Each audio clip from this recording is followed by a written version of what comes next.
Oh, nanti paling ekstrimnya itu misalnya saya beri gambaran, kalau kiainya bilang sujud itu tengkurap, ya tengkurap pokoknya, diikuti, kan derek aja.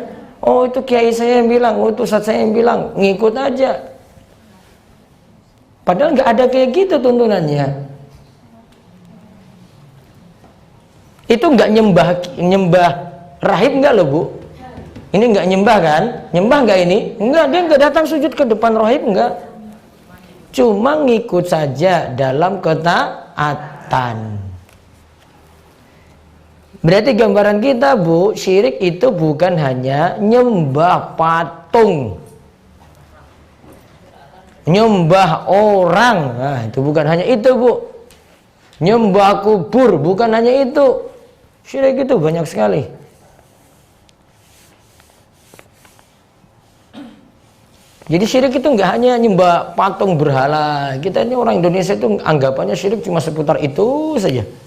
Oh sebuah pokoknya nyembah patung, nyembah berhala. Ini nggak nyembah rahib aja sudah dibilang syirik itu tadi. Itu namanya ittakhadhu arbaba min dunillah, menjadikan rahib itu sebagai Tuhan mereka selain Allah. Padahal mereka hanya disuruh menyembah Allah semata. La ilaha illahu. Tidak ada ilah yang berhak disembah selain Allah subhanahu. Maha suci Allah amma yusyrikun. Maha suci Allah dari apa yang mereka perbuat dalam hal syirik. Paham bu? Sudah paham? Berarti sekali lagi ya, syirik itu bukan hanya nyembah patung.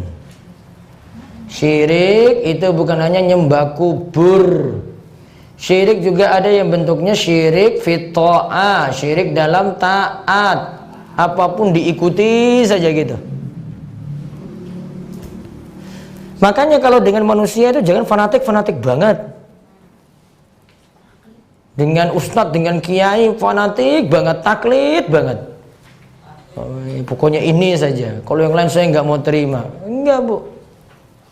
Standar ibu ngikuti itu dalil. Ikuti dalil Quran, ikuti dalil hadis. Bukan ngikut orang. Ya, standar mau mengikuti kebenaran itu ikuti apa bu? Dalil, bukan ikuti orang. Nggak boleh sikap ekstrim, gulu, fanatik buta nggak boleh.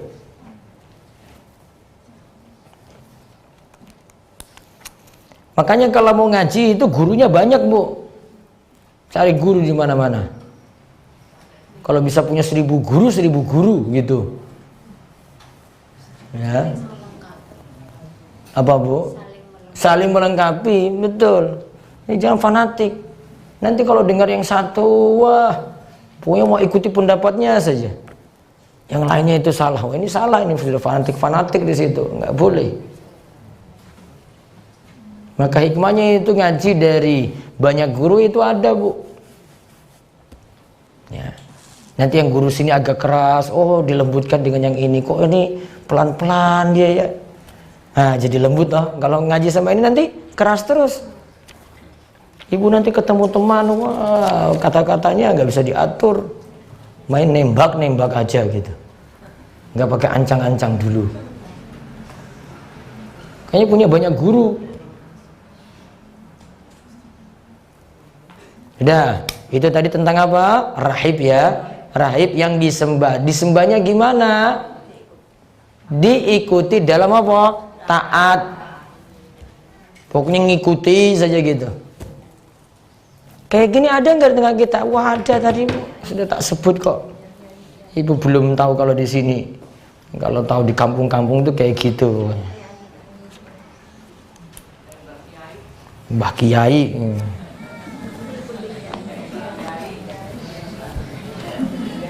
Tuh. Kalau di kampung juga saya dipanggil kiai juga. Kiai ngabduh.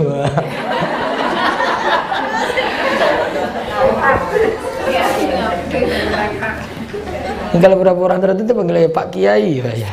Ye. Ngikut aja panggil apa. Kayak kadang di apa? iklan umroh itu ditulis Kiai Haji gitu. Nah itu karena kebiasaan di kampung dipanggil Pak Kiai gitu. Saya ikut aja gitu, mau panggil Kiai kayak panggil apa kayak, penting nggak fanatik aja gitu loh. Kiai Ngabdu. Nah. Misalnya di Panggang di kecamatan saya juga ada Kiai juga gitu. Ibu panggil biasa saja, gak usah Kiai. Dah, itu tadi ya syirik dalam taat. Terus sekarang 165 tadi. Di antara manusia ada orang-orang yang menyembah tandingan-tandingan selain Allah. Mereka mencintai sesembahan mereka tadi sebagaimana mencintai Allah. Adapun orang-orang beriman sangat cinta kepada Allah. Lihat, sini kita bayangkan, bandingkan syiriknya orang musyrik dan orang beriman. Cintanya orang musyrik dan cintanya orang beriman. Cintanya orang musyrik terbagi dua, pada Allah, pada sesembahannya.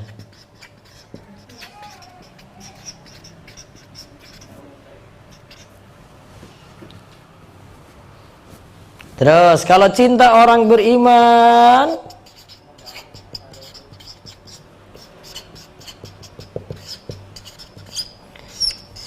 cintanya itu murni, hanya pada Allah.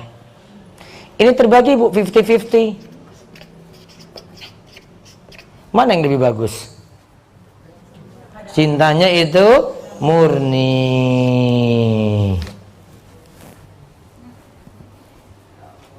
Yang parah kalau untuk sesembahan selain Allah ini cintanya lebih besar lagi. Lebih dari 50. Pada Allah cuma berapa saja 10%, yang ini 90. Wah, lebih parah lagi musyriknya. Kalau orang beriman apa Bu? Cintanya itu murni. Maka kalau diduakan itu ya sakitnya itu di sini. Makanya jangan mau diduakan. Lihat Allah saja nggak mau diduakan itu. Masa Allah disaingi tadi dengan makhluk? Ya kan? Masalahnya di sini disaingi dengan apa? Makhluk ini Bu, ini makhluk. Makhluk ada bandingannya nggak dengan Allah? Nggak ada. Allah nggak mau disekutukan karena makhluk nggak ada bandingannya dengan Allah, nggak mau. Levelnya aja beda. Itu orang musyrik. Apalagi kalau tidak percaya pada Allah, 100% pada makhluk nih. Lebih parah lagi, ini baru 50-50. Jadi ayat ini membicarakan kayak gini Bu, gambarannya. Orang musyrik itu cintanya dua, cinta pada Allah, cintanya pada selain Allah. Mendua. Mau nggak terbagi dua Bu cintanya Bu? Itu ibu-ibu saya sudah nggak mau. Apalagi Allah itu. Masa disaingi? Nanti kesini nanti ada sembelihan, yang sini juga sembelihan kurban. Sini ada tumbal, sini juga ada sembelihan untuk Allah. Gimana? Terbagi dua Bu. Allah nggak mau. Murni dong. Ini serahkan pada Allah saja. Doa. Dia doa pada selain Allah, ada doa kepada Allah. Kenapa nggak doa pada Allah saja? Kalau orang beriman apa? Doanya pada Allah saja. Sembelihannya hanya untuk Allah, sholatnya hanya untuk Allah. Ini namanya ya syirik dalam cinta. Nanti ada bahasannya lagi. Tadi syirik dalam taat, terus ini syirik dalam cinta. Ini baru pengantar Bu, belum apa-apa ini Bu. 6 bab ini baru muqaddimah. Masuk inti mulai syirik bab 7. Terus dalam kitab Sahih Muslim Nabi SAW bersabda, barang siapa yang mengucapkan la ilaha illallah dan mengingkari sembahan selain Allah, niscaya terlindungi harta dan darahnya Sedangkan hisab perhitungannya adalah terserah Allah. Situ digarisbawahi dia mengucapkan kalimat la ilaha illallah, namun bukan sekadar ucap. Bu, kalau ada hadis yang sebut keutamaan la ilaha illallah, ini penuhi 3, Bu. Hati itu yakin,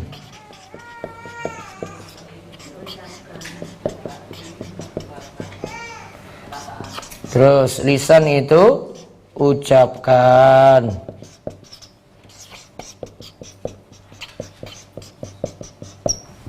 terus amalkan konsekuensi la ilaha illallah.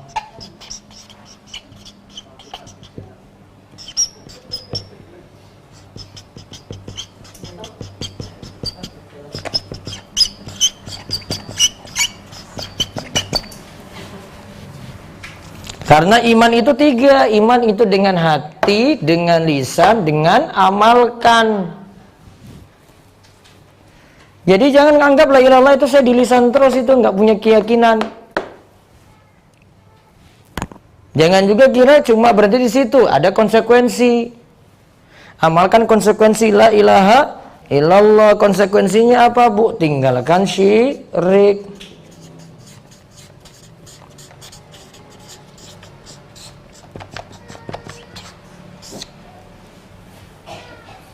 Syirik tinggalkan. Kalau dia ucapkan la ilaha illallah namun syirik masih jalan, berarti nggak benar la ilaha illallahnya. Kalimat tahlilnya belum benar. Sampai jalankan konsekuensi. Nah, dalilnya selesai. Sekarang bab ini dan bab-bab sesudahnya mengandung beberapa permasalahan yang besar dan sangat urgen. Permasalahan itu berkaitan dengan pengertian kalimat syahadat. Kedua hal itu dijelaskan dengan sangat gamblang, antara lain dalam ayat surat Al-Isra kemarin yang kita bahas. Dijelaskan bantahan terhadap orang-orang musyrik yang berdoa kepada orang-orang soleh. Dalam ayat ini juga dijelaskan bahwa berdoa kepada orang soleh adalah syirik besar. Garis bawah itu, Bu. Berdoa kepada orang soleh adalah syirik besar. Terus dalam ayat surat Al-Bara'ah dijelaskan bahwa ahli kitab menjadikan orang-orang. Al-Bara'ah apa, Bu? Nah, garis diberikan keterangan Al-Bara'ah itu surat At-Taubah. Kenapa At-Taubah disebut Al-Bara'ah? Karena Al-Bara'ah itu artinya berlepas diri. Di dalam surat At-Taubah itu berisi berlepas diri dari orang-orang munafik. Karena membicarakan tentang orang munafik, maka tidak perlu diawali Bismillahirrahmanirrahim. Jadi dalam Al-Quran semuanya diawali Bismillahirrahmanirrahim, kecuali surat At-Taubah, Al-Bara'ah. Kenapa tidak pakai Bismillah? Karena berisi pembicaraan, penghinaan pada orang munafik. Nah, dalam ayat surat Al-Bara'ah dijelaskan bahwa ahli kitab menjadikan orang-orang alim. Nah, tadi raib-raib ya orang alim, dan raib-raib mereka sebagai rob selain Allah. Ayat ini juga menjelaskan bahwa sesungguhnya mereka hanyalah diperintahkan untuk beribadah kepada Allah sebagai satu-satunya sesembahan. Sudah jelas bahwa tafsiran menjadikan orang-orang alim dan raib-raib mereka sebagai rob selain Allah yaitu menaati. Tadi kan syirik dalam apa tadi? Taat. Menaati orang-orang alim dan ahli ibadah itu dalam kemaksiatan.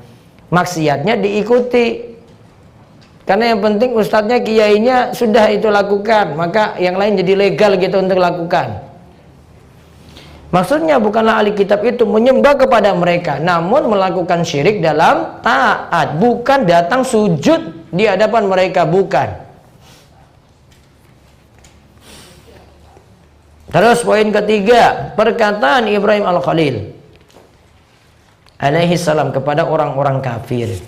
Tadi ya Az-Zukhruf yang kemarin, Wa isqala Ibrahimu li abihi wa qaumihi innani bara'un mimma ta'budun illa alladzi fatarani fa innahu sayahdin wa ja'ala kalimatan baqiyatan fi aqibihi.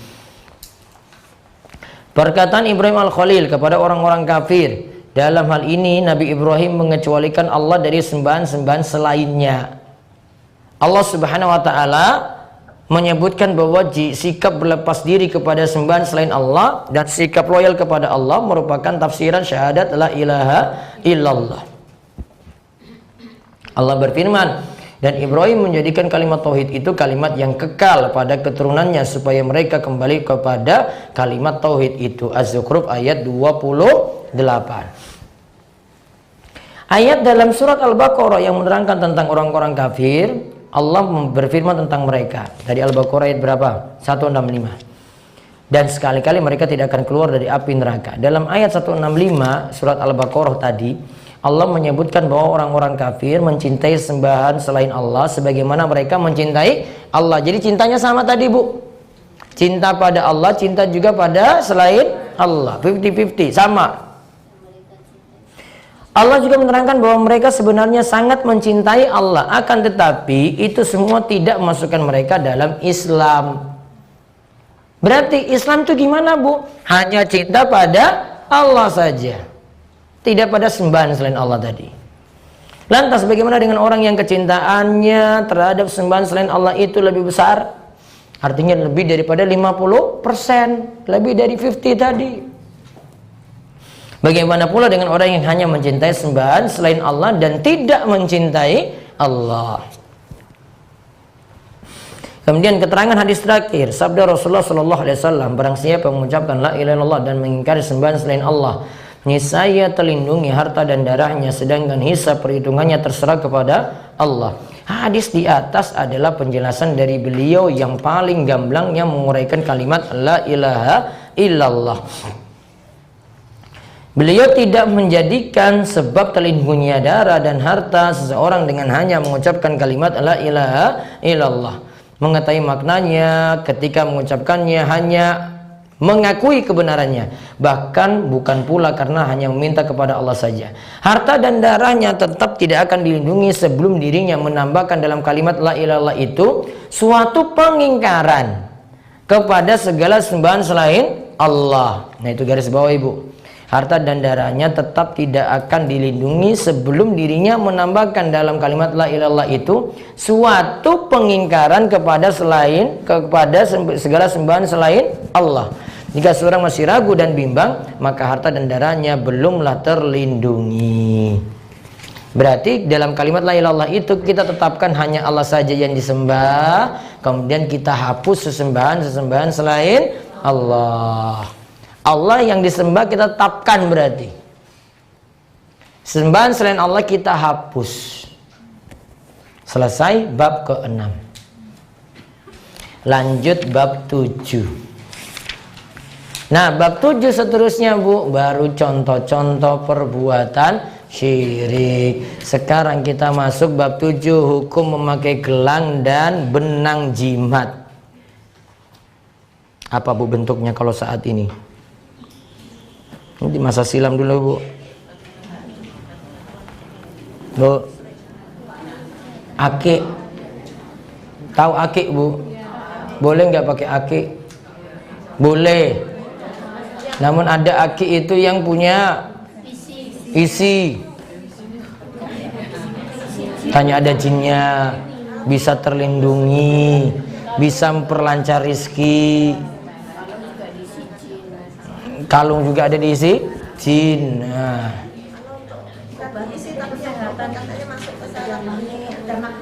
Ya, harus ada penelitian ilmiah. Nah, ini kita perlu belajar. Sekarang, memakai gelang, benang dan sejenisnya sebagai pengusir dan penangkal mara bahaya, termasuk perbuatan syirik. Jadi dia ngusir bala dan juga nangkal, berarti sebelum bala atau musibah itu datang. Contoh, kalau dulu itu orang-orang pakai untuk lindungi anaknya biar nggak kena ain, biar nggak kena sawan. Kasih apa? Apa, Bu? Bentuknya apa? Macam-macam, mungkin tiap daerah beda-beda, Bu. Nah, biar anaknya nggak kena apa-apa gitu, dia kasih itu tadi. Ya, itu namanya lindungi diri, Bu. Ya, itu namanya lindungi diri. Terus Allah Ta'ala berfirman, kita lihat dalil yang pertama. Qul afara'aytum ma tad'una min dunillahi in aradani Allahu bidurrin hal hunna kashifatu durri aw aradani bi rahmatin hal hunna mumsikatu rahmati qul hasbiyallah alaihi yatawakkalul mutawakkilun. Az-Zumar ayat 38. Katakanlah, maka terangkanlah kepadaku tentang apa yang kalian seru selain Allah. Jika Allah hendak mendatangkan kemudaratan kepadaku, apakah berhala-berhala tadi? Apakah berhala-berhala kalian itu dapat menghilangkan kemudaratan itu? Jika Allah hendak memberikan rahmat kepadaku, apakah mereka dapat menahan rahmatnya? Katakanlah, hasbiyallah, cukuplah Allah bagiku. Hanya kepadanya, kepada Allah orang-orang itu berserah diri, bertawakal. Bu, ini lagi bahas sesembahan orang musyrik. Namun Syekh Muhammad bin Abdul Wahab jadikan dalil untuk jimat. Bahasanya gimana, Bu? Sekarang jimat, Ibu, ada yang pakai penangkal nih. Ini untuk nangkal penyakit-penyakit atau apa gitu ya, untuk lindungi diri. Terus Allah berkehendak, tetap ini ada penyakit ya bisa masuk. Ada sesuatu yang jelek juga bisa datang. Siapa yang mau halangi coba? Ada yang bisa halangi? Tidak ada yang bisa halangi. Kalau tadi itu anggapannya untuk sembahan, patung-patung berhala-berhala dulu. Ini nggak bisa nangkal, nggak bisa cegah. Maka benda-benda seperti jimat-jimat juga tidak bisa mencegahnya.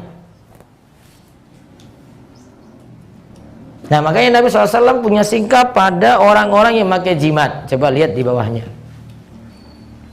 Imran bin Husain menuturkan bahwa Rasulullah SAW melihat seseorang yang memakai halqah.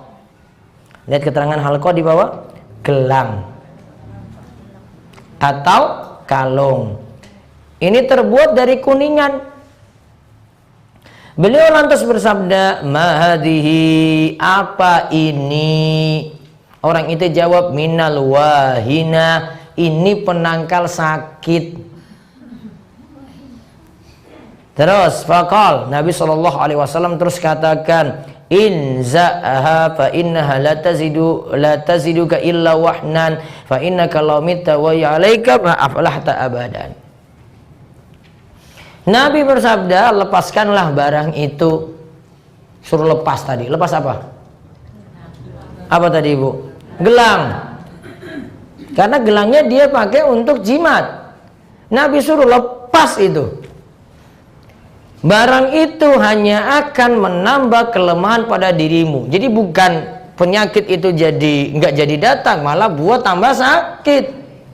Kalau engkau meninggal dunia, padahal halqah tadi, yaitu gelang tadi, masih engkau pakai, maka engkau tidak akan beruntung selama-lamanya. Tahu, Bu? Yang pertama Nabi di sini ingkari kemungkaran. Kemungkarannya apa, Bu? Jimat.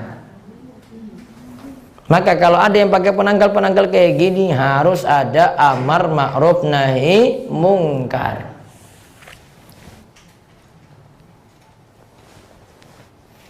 Kemudian di sini juga jadi dalil, Bu, pakai jimat malah tambah sakit.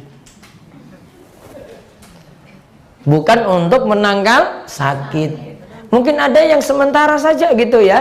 Nah, itu karena jinnya tahan-tahan. Itu dilepas, nah sakitnya datang tuh. Jinnya ada yang bertindak di situ, Bu. Kan bisa. Terus hadis ini juga jadi dalil syirik membuat orang tidak beruntung selamanya. Bukan malah menyelesaikan masalah, tambah masalah.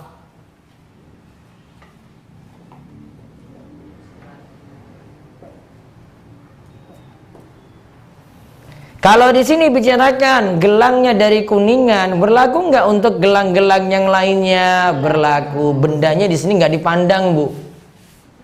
Yang dipandang di sini keyakinannya sebagai jimat. Jimat di sini dalam bahasa Arabnya itu tamimah. Tamimah.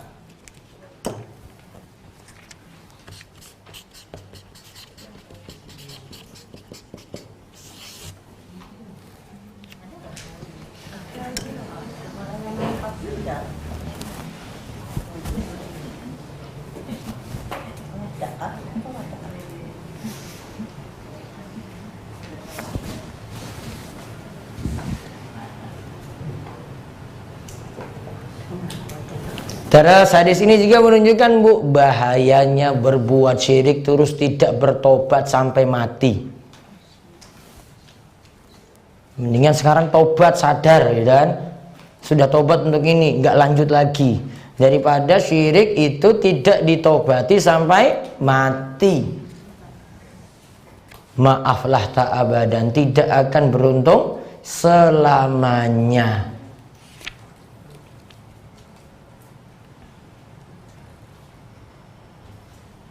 Terus kita lihat lagi dalil berikutnya lagi. Imam Ahmad meriwayatkan hadis marfu dari Uqbah bin Amir. Man ta'allaqa tamimatan fala atammallahu lahu wa man ta'allaqa wada'atan fala wada'allahu lahu wa fi riwayatin man ta'allaqa tamimatan faqad asyrak. Barang siapa yang menggantungkan tamimah, lihat catatan kaki 36.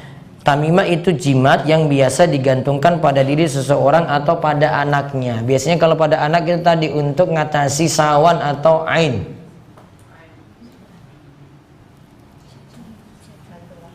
Kalau ini digantungkan, ini bentuknya macam-macam, Bu. Ada raja tulisan Arab nggak jelas. Ya, ada bentuknya yang kemarin saya sebut kaligrafi Asmaul Husna. Terus ada kitmir di tengahnya. Raja itu. Ada yang bentuknya foto orang soleh, foto kiai.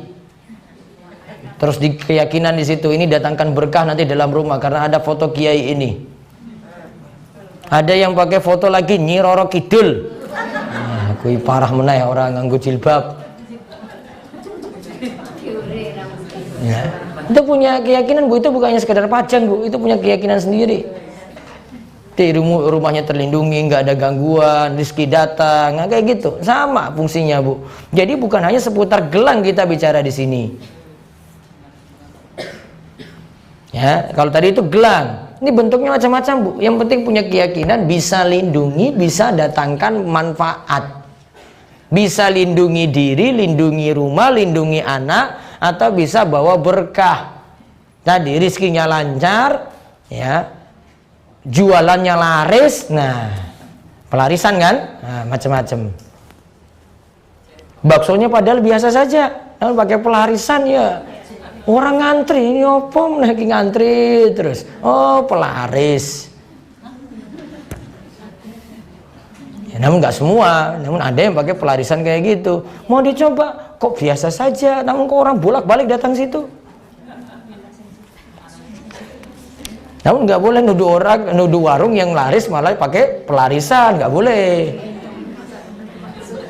Namun ada yang pakai kayak gitu. Lihat balik. Siapa yang menggantungkan tamimah? Tamimah tadi apa? Jimat. Terus dikatakan fala atamallahu lahu, semoga Allah tidak mengabulkan keinginannya. Dia inginnya apa tadi coba? Nangkal penyakit kan? Supaya dapat berkah kan? Supaya rumah terlindungi kan? Malah didoakan Nabi, mudah-mudahan nggak dapat. Fala atamallahu lahu, semoga Allah tidak mengabulkan keinginannya. Berarti kalau dia pingin sakitnya itu nggak jadi datang, berarti apa? Mudah-mudahan sakit, Nabi doakan. Kalau dia pingin rumahnya terlindungi, mudah-mudahan nggak terlindungi, itu maksud Nabi. Malah sebaliknya Nabi doakan loh ini, karena dia berbuat apa? Syirik. Wa man ta'allaqa wada'atan fala wada'allahu lahu. Dan siapa yang menggantungkan wada'ah, lihat catatan wada'ah 37, sesuatu yang diambil dari lautan dan bentuknya mirip seperti rumah kerang, benda ini diyakini bisa mengobati ain. Nah, berarti benda untuk nangkal ain. Sawan tadi. Ini bentuk di masa silam, di masa Nabi dulu. Namanya wada'ah. Bentuk di tengah-tengah kita beda lagi, Bu. Terus dalam riwayat yang lainnya dikatakan, man ta'allaqa tamimatan faqad asyrak. Siapa yang menggantungkan jimat maka dia termasuk berbuat syirik. Garis bawah itu, barang siapa menggantungkan tamimah maka dia telah berbuat syirik. Syiriknya ada dua macam, Bu.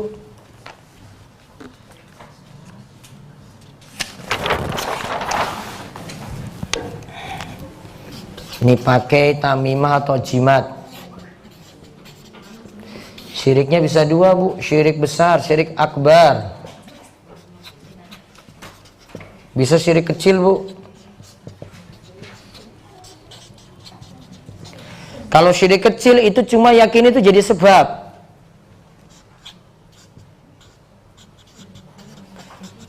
Cuma diyakini jadi sebab.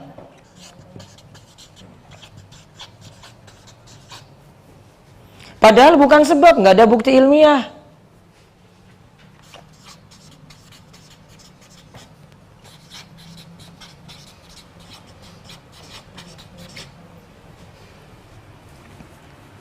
Contoh apa? Dulu ponari, batu ponari.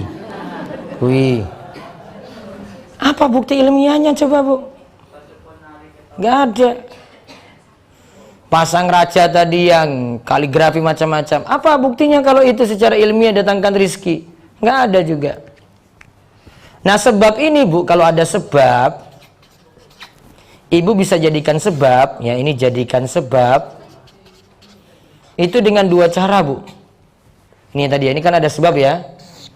Ibu jadikan sebab itu ada dua cara. Yang pertama, ada bukti ilmiah.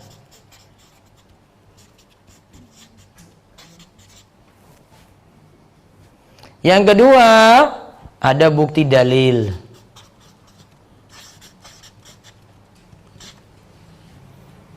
Contoh bukti dalil, air Zam-Zam.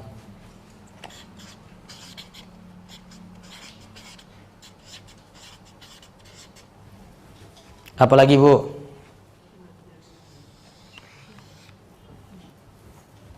Kurma, madu dan lain-lain.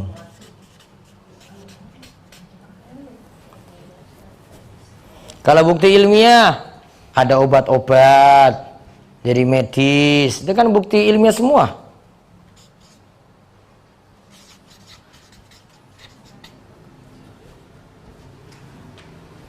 Nah, lihat, kalau di sini syirik kecilnya karena cuma diyakini jadi sebab, padahal itu bukan sebab.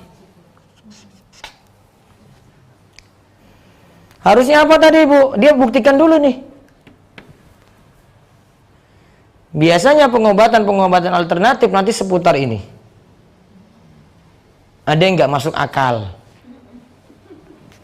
Penyakit pindah ke kambing, penyakit pindah ke telur. Itu nggak masuk akal, Bu. Nyambungnya pakai apa? Apa pakai Bluetooth atau WiFi gitu kan nggak bisa juga. Kok bisa tiba-tiba pindah? Mikir aja gitu. Kok bisa langsung kambingnya langsung pindah penyakit tadi? Cuma ada jin aja yang bisa pindahin kayak gitu. Terus syirik besar. Jika meyakini benda jimat yang menyembuhkan, bukan Allah. Menyembuhkan kek, bawa rizki kek, jadi bendanya, Bu. Kalau yang ini masih Allah, ini masih percaya Allah.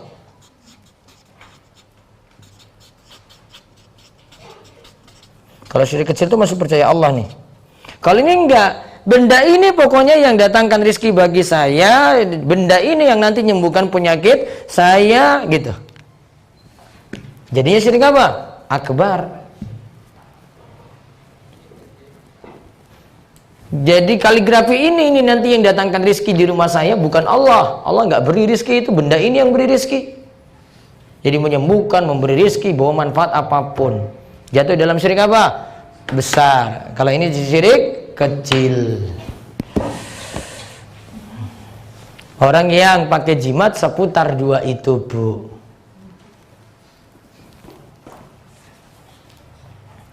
Terus lihat hadis terakhir, Ibnu Abi Hatim meriwayatkan dari Hudzaifah bahwa Nabi melihat seseorang memakai benang. Tadi gelang kan atau kalung ya, sekarang benang untuk mengobati sakit panas. Apa nyambungnya benang dengan penyembuhan sakit panas? Gak ilmiah kan? Nah, di sini gak ada bukti ilmiah, gak ada bukti dalil. Beliau lantas memutus benang tersebut seraya membaca firman Allah Ta'ala, wa may yu'minu aktsaruhum billahi illa wa hum musyrikun. Sebagian besar dari mereka tidak beriman kepada Allah melainkan dalam keadaan mempersekutukan Allah dengan sesembahan-sesembahan lain.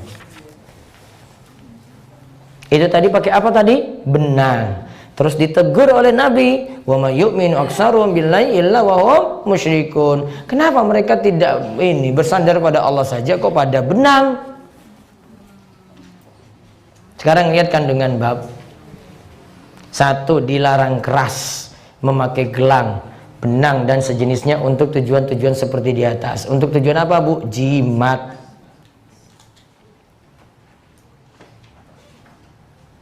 2, jika sahabat yang mengenakan gelang tadi meninggal dan belum sempat melepaskannya, maka dia tidak akan pernah beruntung selamanya.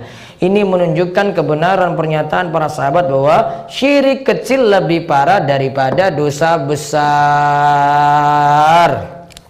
Catat itu, Bu, urutan dosa.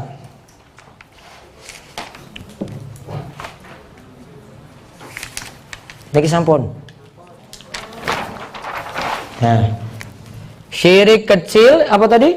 Lebih parah daripada dosa besar. Nah, urutannya itu gini. Nomor 1 syirik besar. Nomor 2 syirik kecil.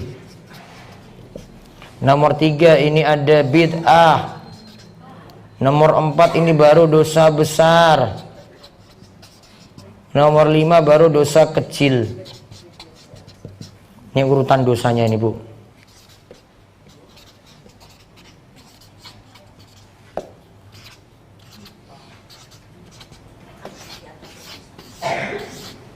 Berarti tadi apa disebut apa? Syirik kecil lebih parah daripada dosa besar. Berarti pakai jimat lebih parah daripada dosa besar yang lain. Mau tahu dosa mana yang lebih besar antara judi, mabuk, selingkuh dengan syirik kecil? Mana yang lebih parah? Syirik kecil. Apalagi kalau sudah pakai jimat, tambah selingkuh, tambah judi, tambah minum khamr lagi. Numpuk-numpuk di situ. Ini bandingannya ya. Syirik kecil tetap lebih parah daripada apa, Bu? Dosa besar. Ini urutan dosa dari yang paling parah itu atas. Ini paling parah. Membunuh masuk mana? Dosa besar. Lebih parah di syirik kecil, Bu. Lebih parah orang yang pakai jimat. Saya kan gak suruh bunuh orang. Mau bandingkan. Maka pernah Syekh Muhammad bin Abdul Wahab itu dapat cerita. Saya belum tahu riwayatnya ini benar atau tidak. Pernah ada yang murid-muridnya itu mengadu pada beliau. Itu ada di kampung sebelah sana itu, ada seorang anak yang menzinai ibu kandungnya sendiri. Terus datang cerita yang kedua. Kalau ini buat orang itu emosi, anak itu kurang ajar sekali. Ya, orang emosi besar. Terus ada yang kedua, datang cerita lagi, ada orang yang kasih tumbal pada selain Allah. Dia pakai hewan apa itu untuk jadikan tumbal. Syirik. Ternyata ini responnya biasa saja. Maka ketika dengar kayak gitu, Syekh Muhammad bin Wahab itu kemudian jawab, sudah, kalian ini tauhidnya masalah ini, ngaji kitab tauhid lagi, ulang lagi kitab tauhid, karena belum kuat imannya, nggak benar, karena penyingkapan dosanya nggak benar. Di antara dosa besar dengan apa? Syirik kecil. Terus syirik tidak dimaafkan dengan alasan tidak mengerti hal tersebut. Ya Allah, tidak dimaafkan loh Bu. Nggak tahu, terus pakai jimat, terus mati. Tapi yang mana? Ini syekhnya yang bilang.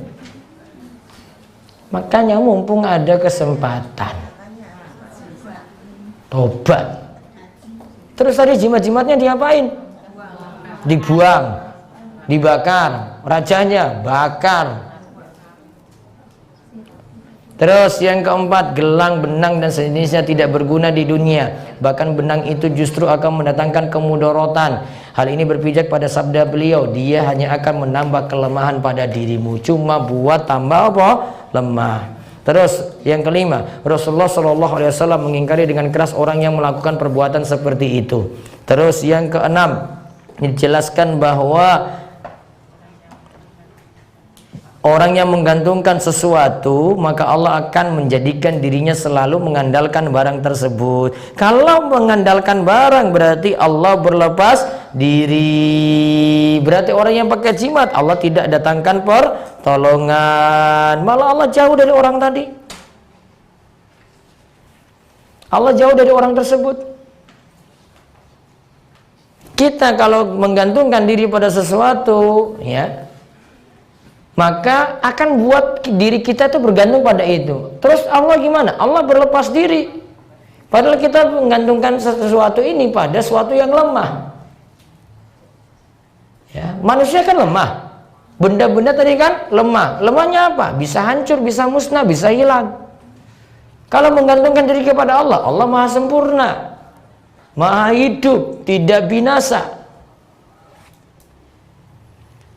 Terus yang ke-8, mengikatkan benang untuk mengobati sakit panas juga termasuk ke dalam perbuatan syirik. Terus ke-9, pembacaan ayat yang dilakukan Huzaifah adalah, ingat ya tadi Huzaifah yang baca, bukan Nabi. Ya, Huzaifah tadi baca, adalah dalil bahwa para sahabat menggunakan ayat-ayat yang berkenaan dengan syirik besar sebagai dalil terhadap syirik kecil. Jimat di sini masih taraf syirik kecil yang tadi.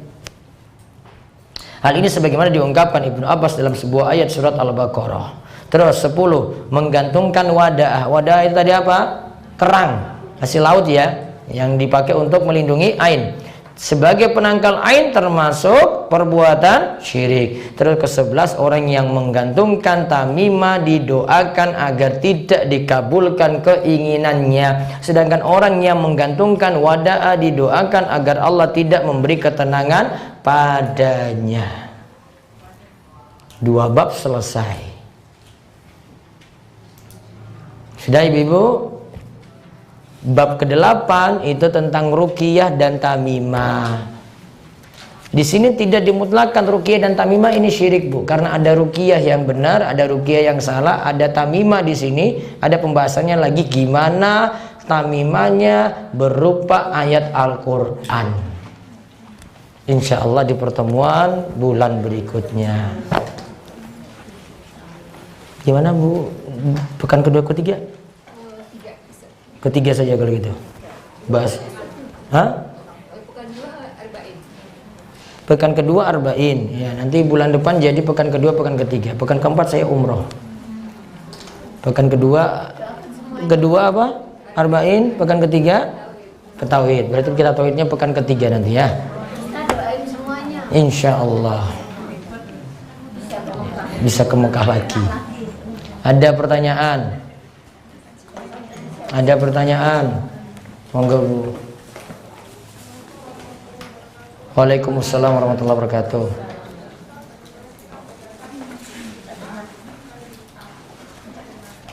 Bid'ah dan bukan bid'ah. Bid'ah 3 syarat. 1, suatu yang baru. 2, barunya dalam agama perihal ibadah. 3, tidak ada dalil. Sehingga menghukumi itu perlu telusuri dalil dulu.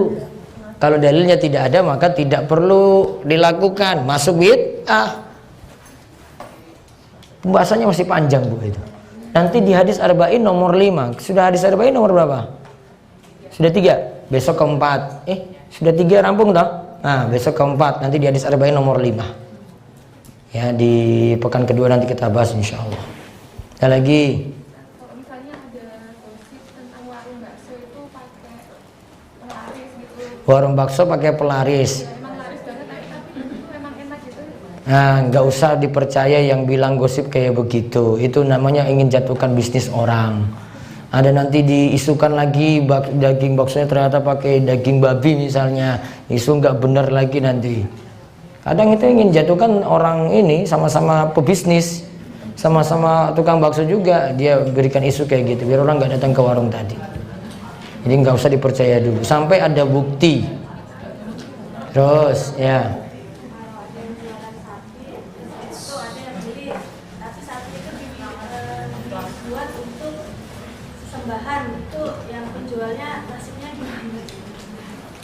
Kalau penjualnya nggak tahu mau dipakai untuk apa sapi tadi, nggak masalah dia. Namun kalau penjualnya sudah tahu tujuannya untuk ini, nggak boleh dijual. Karena nanti sama-sama dukung dalam maksiat.